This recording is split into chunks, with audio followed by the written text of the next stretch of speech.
Every morning is an opportunity to connect with Jesus. Whether you're looking to get started or looking to grow more, Ddpc is for you. Join us as we connect with Jesus together.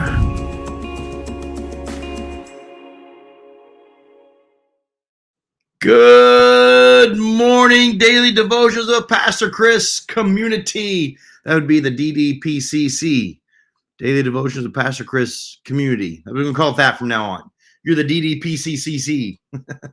Anyway, good morning, everybody. Man, I'm sorry that I'm late getting on. It strictly was just getting Russell where he needs to be for the school pickup and transition and traffic and buses, and that's just real life stuff. So it got me on a little bit later, and I apologize for us being off so many days while we were traveling. But man, I just needed it. We drove 4,129 miles. That's a lot of driving, man. And so a lot of times I was actually behind the wheel during Ddpc airing. And if you remember, we were, for the large majority of our travel, we're in a different time zone. So it was that much earlier for us, hour earlier. So so it was dark. It was, trying to manage that from the road.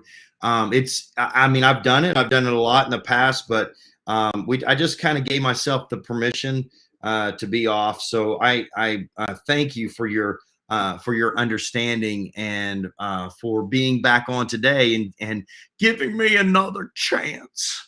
I appreciate it. So, but that being said, it is good to be with you today on Daily Devotions with Pastor Chris, episode 1007. So those of you who are with us, isn't it something? We had our 1000th anniversary right before I left, and that was about 3 weeks ago now. And we've only we're on our 7th episode since then, but that's because we were traveling. And so that's that. So that's all the housekeeping and the apologies and the gratitude that I wanted to express this morning. So, but let's get into today's lesson. But before we do, I would like to, out of my new grow cup, hey, look at that. This is for all the graduates of our. Oh, it says my connection was lost. Hang on just a minute. All right, we're back. This is for all my graduates. If you graduate from the Next Steps and Deeper Steps program, you get one of these lovely dudes, and and the coffee just tastes better. It's like more sanctimonious, right? Could just be that my wife just makes perfect coffee. I don't know. But in any case, all right, well, let's get into this morning. Now, many of you, while I was away, many of you, oh, hang on, I just got to find there we go. Many of you were following the storm, because we were in Oklahoma, and so many of you were texting and concerned about our safety. And here's the truth of the matter. We were in imminent danger. Those storms that came through Oklahoma were on track. My mom lives in the town of Guthrie, Oklahoma. I grew up in Oklahoma City. Later we moved to England, and now she lives in Guthrie. So it's north of Oklahoma City. And a little interesting piece of history was Guthrie was the first original capital of the state of Oklahoma, but now Oklahoma City is. So anyway, so there we were in Guthrie. It's kind of a cow town, and so we were having life or whatever. 10 o'clock in the morning, we started getting warnings that there was going to be some. Now it was beautiful outside, but 10 o'clock in the morning, they're like, there's going to be bad storm systems. You need to be ready. It could be strong tornadic activity. The atmosphere is shaping up like it's going to really produce something big. So we were well informed, and And but you know, it was a beautiful day, and so we were out. We did some shopping. We went and had some breakfast. We did, you know, a lot of wonderful things. Beautiful cloud, no, not a cloud in the sky. But as the day progressed, it started getting more and more eerie, more and more heavy. You could feel it in the air, and the system was forming. And originally they predicted around 6 o'clock, but we really didn't have any intense weather until after, and really until about after 8:30 that evening. So in any case, um, these are situations that that you have to take seriously. You know, even though I grew up in this, and a lot of times when you grow up, you're very familiar with, you're just familiar with how things go, and it's kind of like here, like, you know how in New England, we have snow. Okay, we're in New England, uh, and in New England, we have snow every year, but every year, whenever that first weather forecast comes out that there's going to be snow, every person over the age of 60 runs to the grocery store and just cleans out all the milk and the bread, and you know what I mean. And and the shelves in the grocery stores are just mobbed, because for some reason we have it in our head that it's going to massive blizzard and we're going to lose power, and we're going to be, you know, stuck for days. And man, this is New England. Like literally, you have snow at 2 p.m, and by 2:30, you're driving on the roads again. Like it's the ability that we have in this region to handle snow is unprecedented, because we're used to it, right? And so anyway, that's kind of how it is in Oklahoma with the tornadoes, because people just are used to it. But here's the problem: tornadoes are not nearly as predictable as like a snowstorm or a hurricane. And so, but what they can watch is the weather patterns.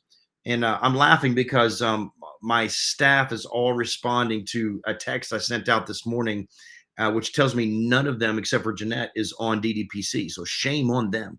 I'm just kidding. No shame. But anyhow, so we look at these storms, and everybody's just kind of chill about it. But people up north or Texas, like, are you guys okay? Is everybody fine? And it's like, we're good, we're watching it. And they have the best meteorologists in the world are there. Now, here's the thing: tornadoes, when they do come, they come with destruction, and they come suddenly. And so you do need to take these warnings as just that. It's a warning. It's a warning. And you need to be ready. Now, how do you get ready? Well, there's things that you can do.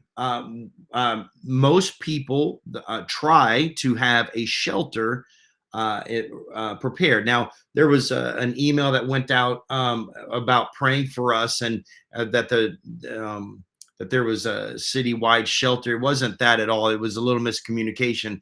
But what we did have is, my mom has a shelter, a storm shelter, in her garage. So it's like a sliding door, and you go underneath the ground, and then you can slide over, and there's a safety cable that you use to kind of crank the door shut. Because if you remember the reports from Barnsdall, Oklahoma, that got hit that night that you guys were praying for us, there was a lady that was talking about how the tornado went over her shelter and literally ripped the doors right off of her shelter, and she was hanging on, kind of like the movie Twister. It's really frightening.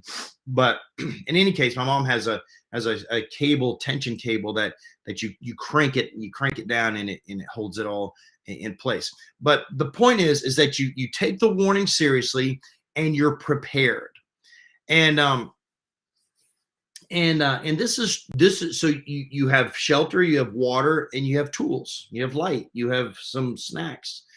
But this same kind of thing is true for our lives, right? Because we talk about trials as storms all the time. And I will tell you that sometimes storms come upon you suddenly. Like you were having a beautiful day, things were great, and then all of a sudden a storm creeps up. And when it does, its destruction is indiscriminate. Let me give an example. Some people get crazy, right? We live in a crazy world, and sometimes something makes somebody snap, and when they've lost their cool, it doesn't matter who's in their path. They're just looking for somebody to unload on, right? This happened to me one time. I was at a friend of mine's house, and his father got upset at him about something, and he thought that. So the father, I was in my friend's room, and the father came in to my buddy's room. I was in there, my buddy was not, and he just unloaded on me like he was going to like beat me, right? And I was like 20, but he was just infuriated, and he was just going after and just saying all this stuff. And I finally looked at him and I said, "Sir, I'm Chris. Like and I got him to calm down enough to. That's how sometimes people just get so blinded by the rage that they're indiscriminate of who's in their distress. And that's true of storms, and it's true of our life. And sometimes we're just in the path of an accident on the highway. We're in the wrong place at the wrong time, and we get hurt because of the inconsistency or the irresponsibility of somebody else, even when we're doing everything right. Sometimes some of us have been hurt by this phrase. Here's the phrase: it's just business. It's just business. And why do people say that? They say that because they know that they are invoking hardship upon you, and they're trying to say, listen, this isn't personal, it's just business. And sometimes business goes south, and sometimes there's collateral damage, and you happen to be in the destruction path this time. Some people have been hurt by this storm that says, I just fell out of love. I just fell out of love, which I absolutely, anytime I've counseled with anybody and they've dealt with this, I do not accept that. That is not an acceptable excuse for violating your wedding vows and your promise of commitment to your spouse and to the Lord, right? You don't just fall out of love. Love is a choice. And it is an action, and it is something that must be fed and nurtured and taken care of. So you don't just fall out of love. But when somebody says that to you, man, the destruction and the trauma that causes in your life is horrific. And all of these are traumatic. They're tornadic situations that leave a path of pain and brokenness in our lives. And so in order for us to not get stuck in that, in order for us to not have our life decimated by these tornadic moments, we've got to do a couple of things. First, we got to be prepared. You've got to be ready. Jesus said in Luke 21, he said, keep on the alert at all times. In other words, don't be aloof, man. Like, be aware of what's going on in your life. If you start seeing, if you start seeing your kid going off the rails, do not dismiss that as, oh, well, kids will be kids. Listen, if you say kids will be kids, then guess what? Your kid is going to be just like every other child who's out there screwing up their life with sex, drugs, and wrong thinking, and going down paths of darkness. And part of being ready and having a readiness is staying ahead of the curve and running interference for the sake of your children, right? Jesus said, be on alert at all times. And it says, pray that you may have strength to escape all these things. That's how you're ready. You spend time in prayer, because he says they're going to take place. Jesus told us, in this world you will have trials. In this world you will have persecution. In this world you will have hardship. In this world you will have situations that you have to face. You're going to have temptations and trials and tribulation and disappointment and hurt. We all go through it. So how do you go through disappointment and hurt and tribulation and trials and temptation? How do you get through it? You're ready. You're choosing ahead of time. I am not going to allow this thing. I love how my wife, when she was given the news that she had cancer nearly 10 years ago, I love that she said to me, she looked at me, and this is in her book. She said, "This will not defeat me."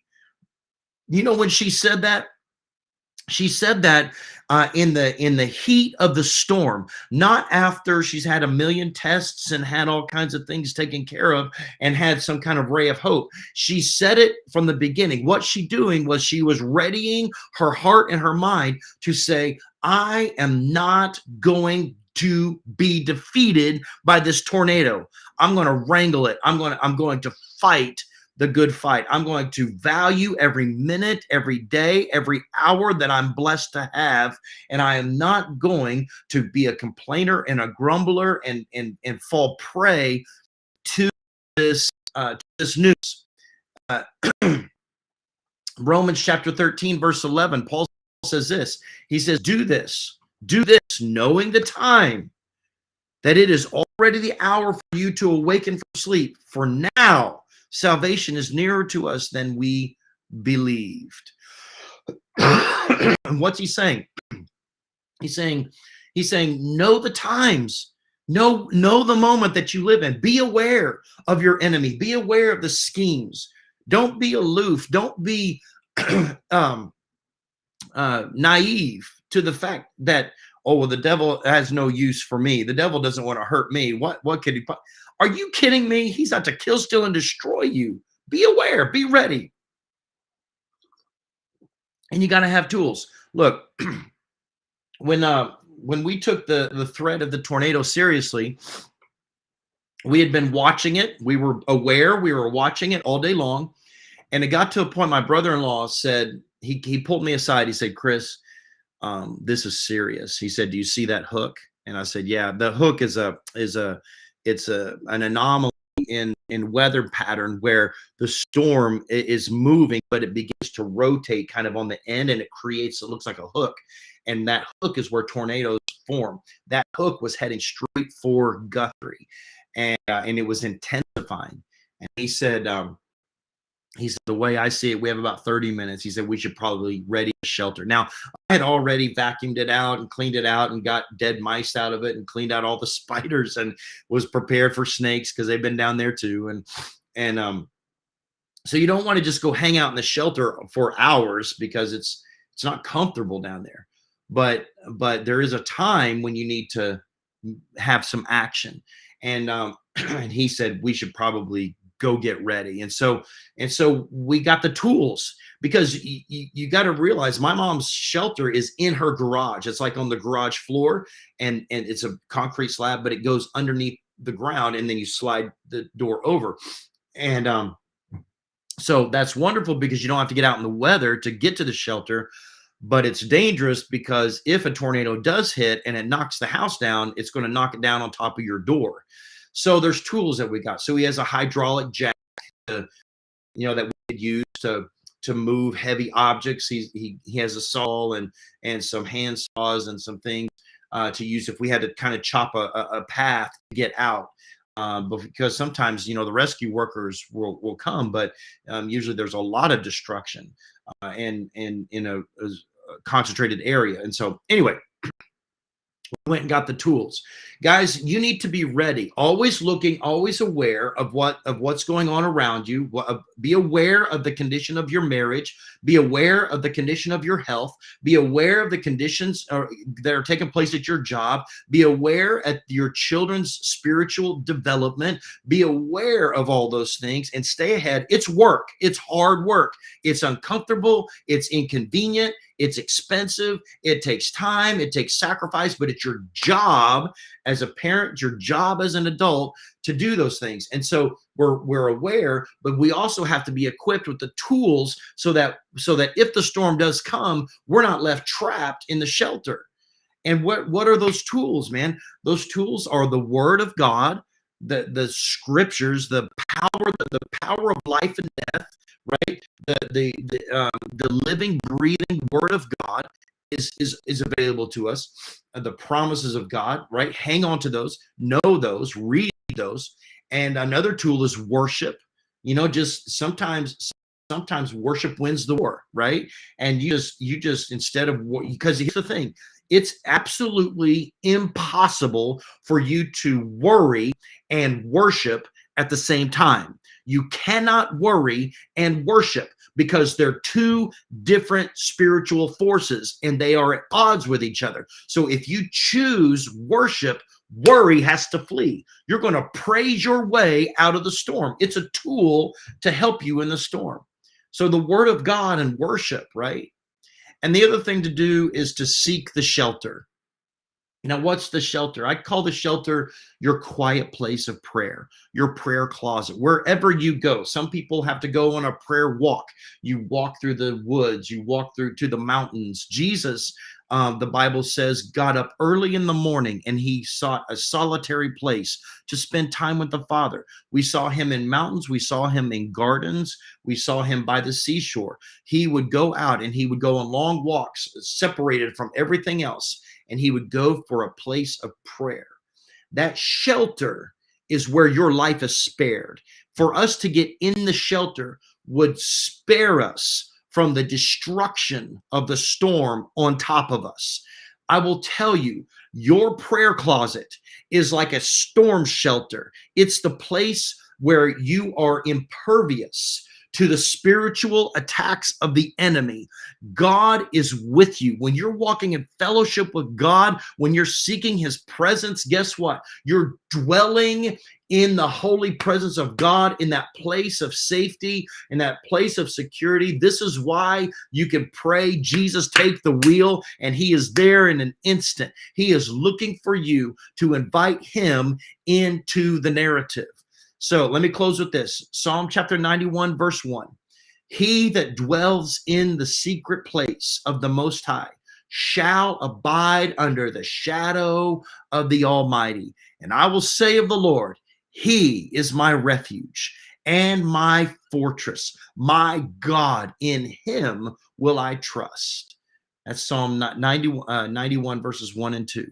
He is your shelter. He's your refuge. He's your fortress. How do you get there? You dwell in the secret place. You go to your shelter. So listen, that's it, man. That was our tornado experience. And I want to thank you all for your prayers and for keeping us. We suffered absolutely no damage. I will tell you what happened. It was many people were praying, and and that hook, when it hit the Guthrie town line, it absolutely disintegrated. It disappeared. And the whole storm system, we got a little bit of hail and a lot of wind, but the storm system blew over our entire town. And then it went up further north, about 30 miles north of us, to that town called Barnsdall. And unfortunately, they were hit pretty hard. But God spared Guthrie and spared us. And so we thank you for your prayers. And we thank you that you care about us and in our welfare. So guys, that's it for today. I want to just give you some quick shout outs this morning over here on InstaWorld. We have Paula Lavish. Welcome back to the neighborhood. Athena Detlefs, good to see you. Samantha Endress on today.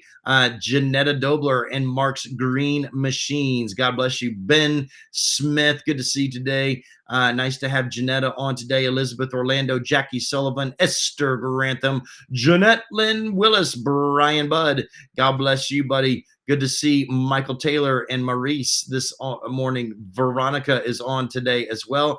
Andrew Lavish, good to see you. The real Paul Cortez, Pastor Reverend Cortez, good to see you, my friend. Nice to have Grace Jimenez on, as well as Strawberry Fields forever. Good to have you on. Rodriguez fam, good to see you guys on today. God bless you and all that you do for the kingdom. Good to have Kim Sikowski and Lynn Pace and Rocco Baldino and Eileen Thoma and my dad, Michael Willis. Good to have Jenny Lapone and Nick DeLugo and Jacqueline Campoli and Daniel Lozovicus. Nice to see John Cookson today. John, I tried to get over to see you yesterday. I could not get over there. We were ships passing at church, but see you. But and for Tanette every day. Lauren Green, God bless you. Good to have you on. Rich Papsco on with us this morning. Good to see Melissa on today. Deb Click, Yvonne, and Denise LeBlanc. Nice to have you guys. Sherry Blakeman, thanks for being on. Jimmy and Jamie Gore. Scott, thanks for joining us today. God bless you, my friend. Carpo Brotus, good to have you on today. God bless you. Well, nice to have Terry Ann on this morning. Ladies, I hope you all had a good Mother's Day yesterday, that you felt honored. Cindy, nice to have my Aunt Cindy on. Welcome today. Carlene on this morning. God bless you, Carlene. Good. She says, "Hey, I'm here." Okay, so that's in reference to my my staff man. She's like, "Hey, I'm here." She did text me though. Good to have you on. Don LaLave, nice to have you on today as well. Good to have Narda Allen on today. Don Olette on with us today. Good to see Tara. Tara, it was so great seeing you at church yesterday. Renee Galuza, God bless you, Renee. Good to see you. Welcome, all of you. Marty Main is on as well. God bless you, Marty. Good to see you. Let's see who else is here. Lauren Lopez on this morning. God bless you, Lauren. Good to see you on Ddpc episode 1007. Good to have Julie Chandler on today. God bless you, Julie. Nice to see you. Let's see here. Kim Sikowski on. Kim literally prayed a prayer to blow the storm away, and I believe that happened. Nice to see Ashley on this morning. God bless you, guys. Thank you all for being with us this morning. God bless you. Have an amazing, wonderful, blessed, glorious day wherever this day finds you. And you know what? I will see you tomorrow. Bye-bye.